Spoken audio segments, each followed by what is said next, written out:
اغلب السيدات كيديروا هاد الاخطاء كل نهار وكيظنوا انهم كيعطروا الدار بالطريقه الصحيحه، ولكن الحقيقه راها مختلفه. والمعلومه الاولى تتقول كل ما رشينا كميه كثيره ديال المعطر كل ما كانت الريحه قويه، وهذه معلومه خاطئه لان الافراط في الرش ديال المعطر كيخلي الريحه ثقيله على النيف وكيتعود عليها بسرعه.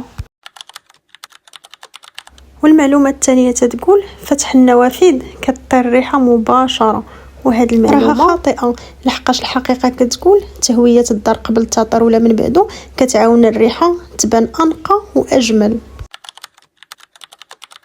والمعلومه رقم 3 تتقول اي زيت عطري كيصلح نحطوه مباشره فوق الاتات والاقمشه، وهاد المعلومه راها خاطئه لان كاين بعض الزيوت كتخلي بقع وكتضر بعض الاسطح، خاص تجربه في مكان صغير اولا، وماشي اي زيت كيصلح نحطوها فوق الاقمشه ديالنا.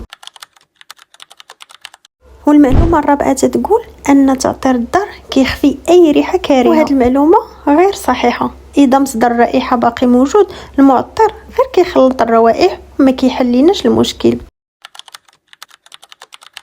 وهاد المعلومات تقول لنا كل المعطرات الطبيعيه امنه 100%، لكن الحقيقه كتقول حتى المكونات الطبيعيه تقدر تسبب حساسيه عند بعض الناس وعند الحيوانات الاليفه. وهاد المعلومات تقول لنا ان المعطرات الغاليه دائما افضل من المعطرات الرخيصه، لكن الحقيقه كتقول الجوده كتختلف حسب التركيبه والثبات ديالها ماشي الثمن بوحدو. وشحال من معطر غالي تشرى وصدق داك اللي رخيص حسن منه، لان الثمن ماشي بوحديته هو اللي كيحدد لنا الجوده.